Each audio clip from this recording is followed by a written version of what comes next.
What lies beyond mind? More mind. What is more mind? What and lies and beyond?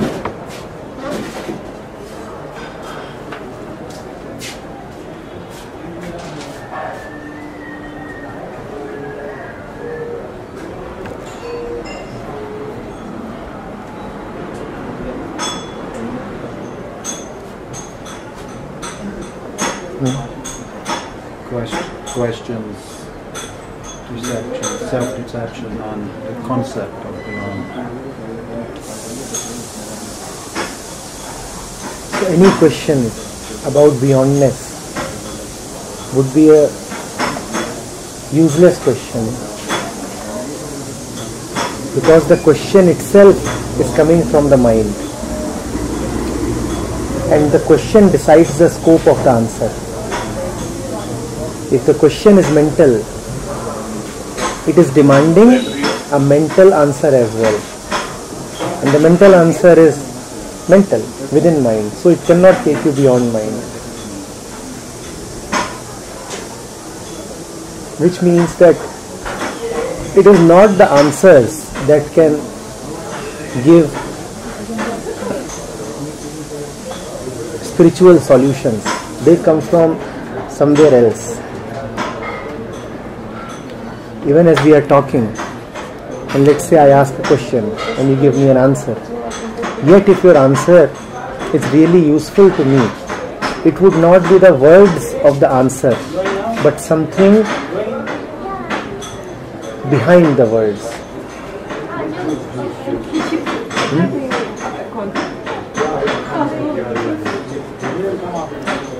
Words keep you in the same dimension as the question.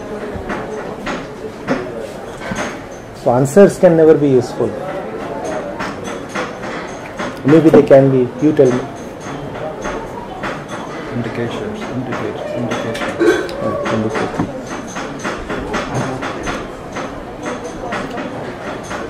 I keep trying to figure it out.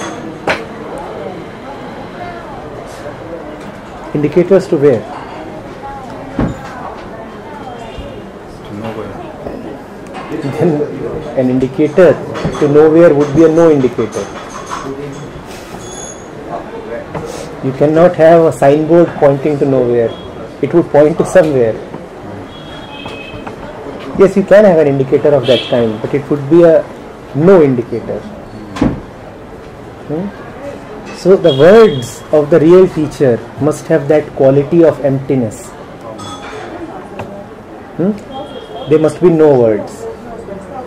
It is not from words that we learn. It is from something very clean, pure, empty behind the words. That is from where we learn.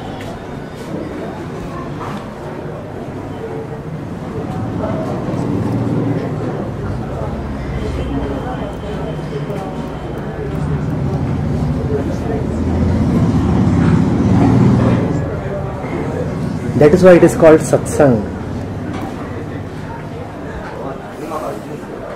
Closeness.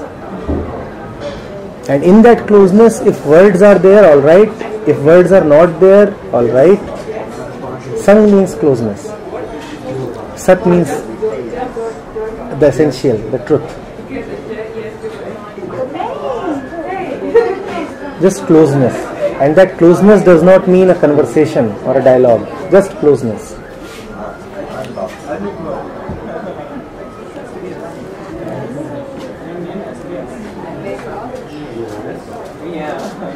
Then why do we talk? Because we are chatterboxes. We cannot help talking. We are so accustomed to talking that it would appear awkward if the 4 of us, 5 of us sit here without talking. In 15 minutes we'll feel like saying goodbye.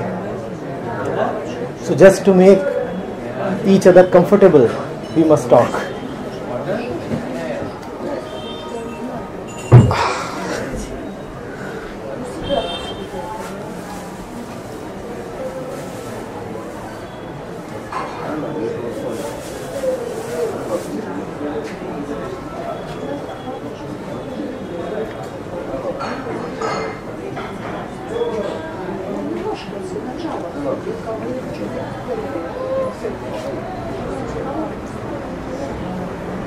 I can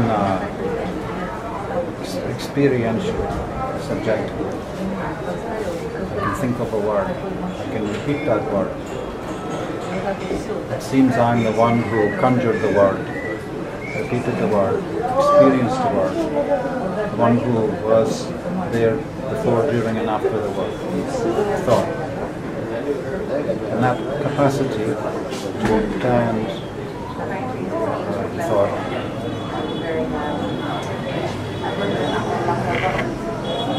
can also be addressed. And then there is stillness, presence, awareness. Is that part of the mind? But that, I'm repeating, you would be experiencing only the word. The peace that we often refer to in spirituality or awareness is a non-experience. And what is meant by that? I am not just throwing around words. It has a specific meaning. We talk of peace only in context of suffering. Silence is to be talked of only when there is noise. So if there is noise, what are we experiencing? If there is noise, what does one experience? Noise, what else? Silence. You people are habituated to complexity, right? You don't give simple answers. So if there is noise, what does one experience? Noise. Peace is a coming down, a subsiding of experience. You cannot experience peace because peace is no experience. All you now experience is that the previous noise is now relatively lesser. And when the noise is zero, then you say it is absolute peace. So there can be no experience of peace. There can only be a reduction in the experience of that which you are already experiencing. And because we are already experiencing suffering all the time, so joy is just the cessation of suffering.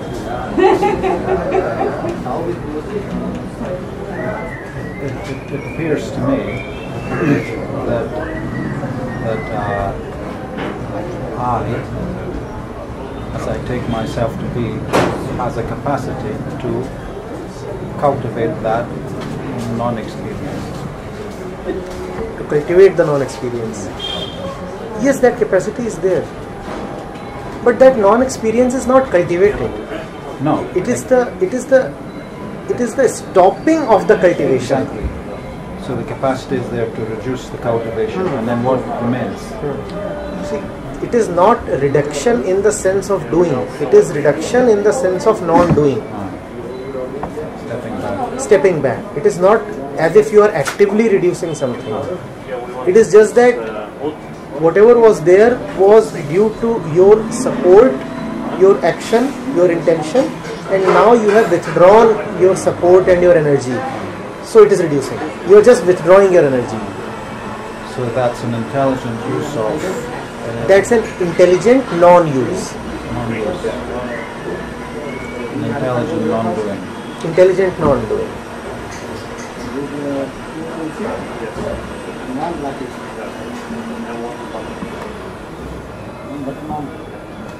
But that non-doing, again, we have talked of it many times now. That non-doing is not a stopping of physical action. That non-doing, which is a psychological non-doing, only means that the mind will not stand in way of existential action now. It's like it's one thing to, if we're in the state of noise, doing. So one step is that we withdraw, we become aware, we withdraw our support, that noise reduces. You come to a point of stillness. Yes.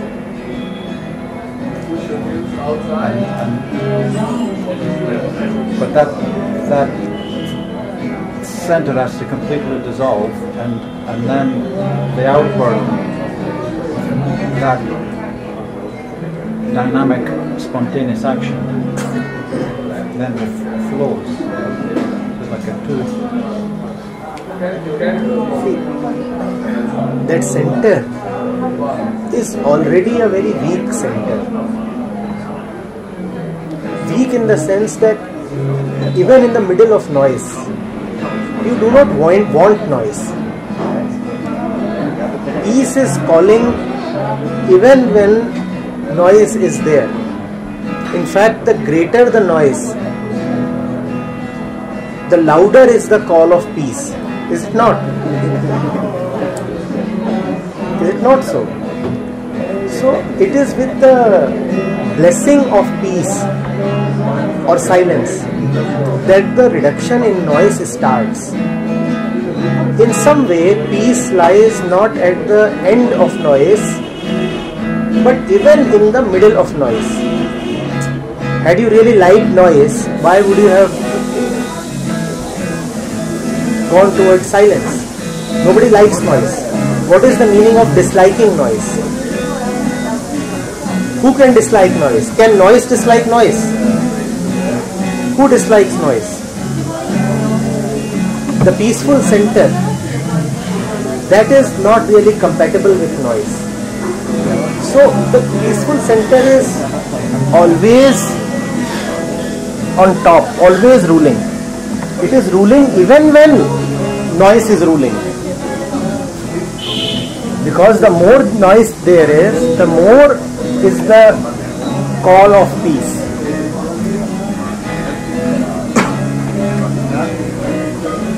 You read that, no? That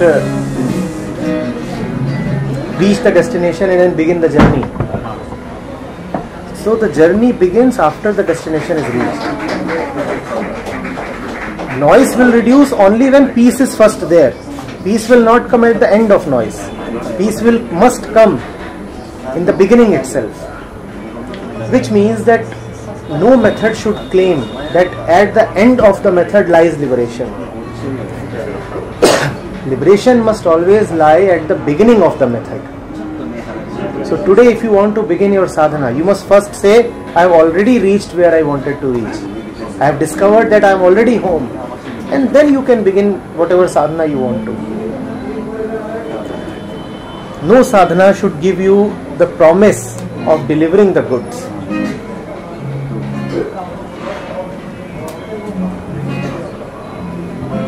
Incompletion will only give rise to more incompletion. Sadhana, if it proceeds from the assumption that there is something wrong in me and I want to correct that through sadhana, then something will always remain wrong in you. Sadhana must begin with the firm faith that all is already alright. Now all is already alright, and now I am trying to correct that which is anyway correct. Sadhana must say all is already alright, and my sadhana is to correct that which is already correct. So my sadhana is just fun, a game.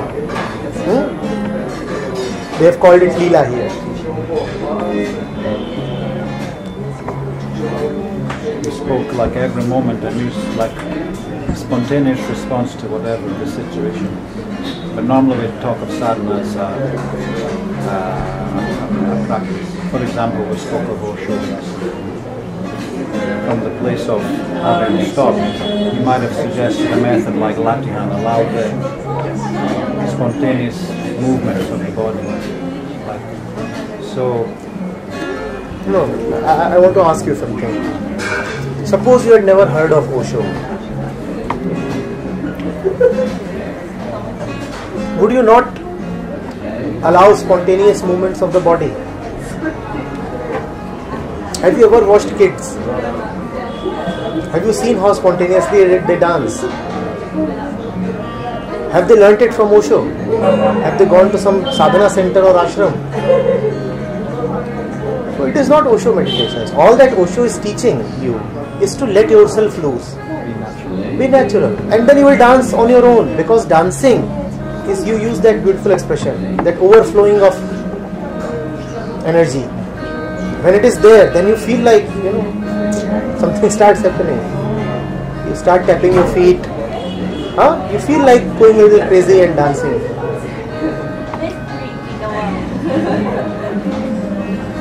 Even animals dance. Have you not seen dancing animals?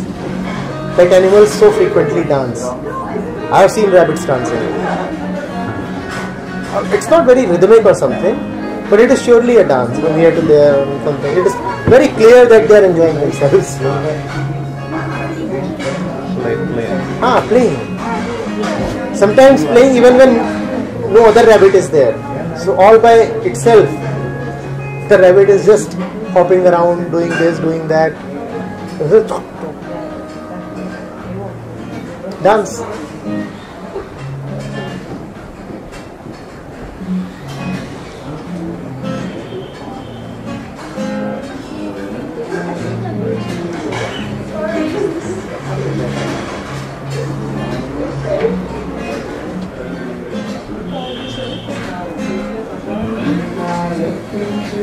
You also dance sometimes? For many of them. Sometimes I am forced to dance. Internally, internal force or external? Internal, external, both. And I found myself surrendering to both, the internal and the external as well.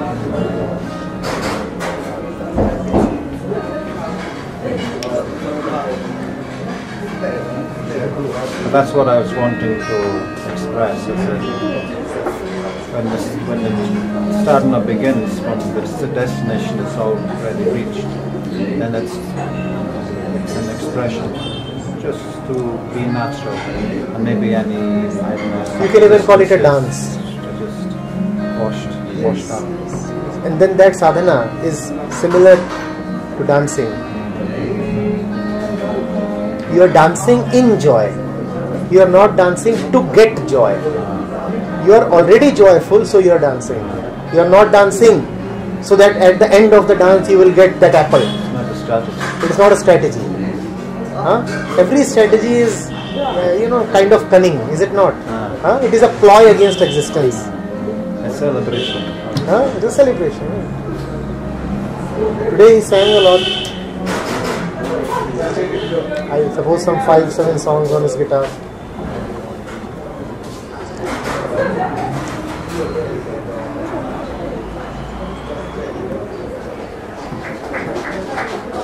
This that we are having here is a dance. When I was on that podium, I was dancing. If that be the definition of dancing, what? That dancing is when you are in joy and energy wants to express itself. You don't have anything to gain through that action. It is just the play of energy. So that on the podium was a dance. Dancing with existence, spontaneous expression.